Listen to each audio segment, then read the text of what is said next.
Vi løser en anden grads ligning algebraisk ved hjælp af det her rutediagram og ved hjælp af vores lommeregner. En anden grads ligning har vi standardformen på her, ax i anden plus bx plus c. Hvis vi har noget, hvor der står x i anden, så er det altså en anden grads ligning. Jeg har skrevet en ligning her, som vi prøver at løse. Den hedder 0,43x i anden minus 8x plus 7.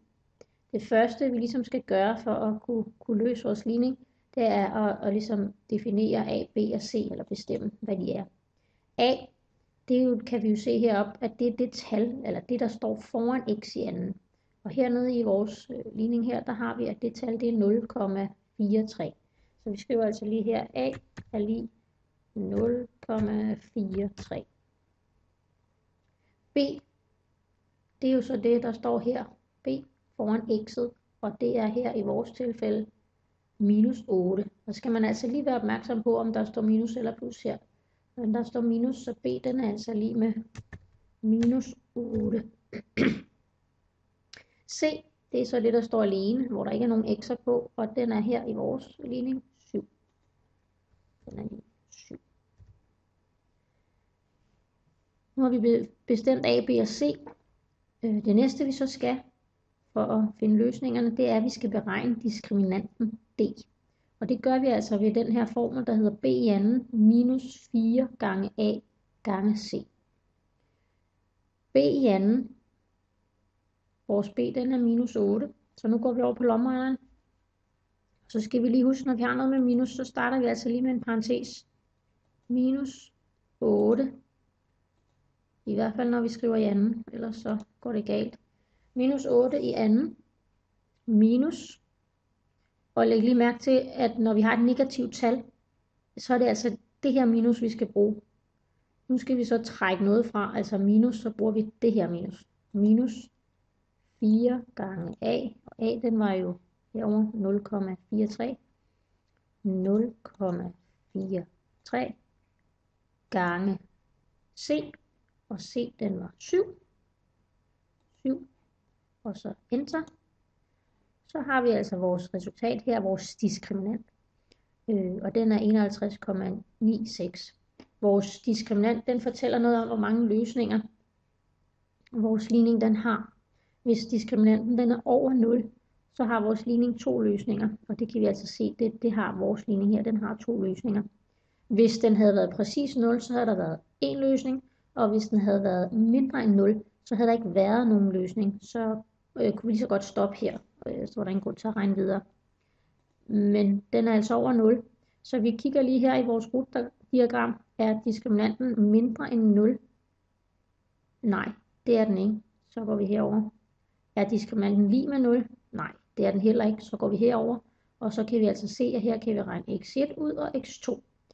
Og den eneste forskel på de her to formler, det er altså i den ene, der skal man plusse med kvadratroden af diskriminanten, og i den anden her, der skal vi altså minus med kvadratroden af diskriminanten. Vi clear. Husk lige at skrive vores resultat herovre, diskriminanten, hvad vi fik den til, 51,96. Og så clear vi herover på lommeregneren, for ikke at have for meget stående. Minus B, så skal vi altså have minus, og så vores B, den var jo minus 8.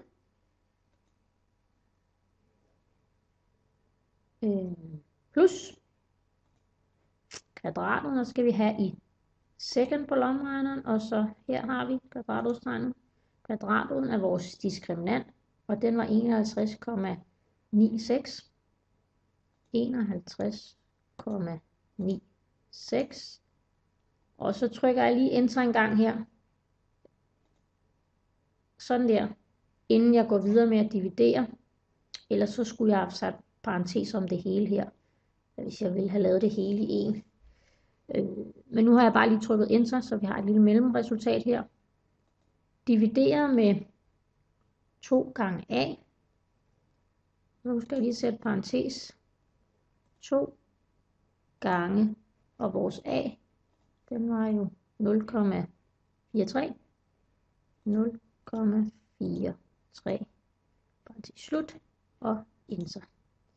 Så får vi her, at vores ene løsning, den er altså 17,68.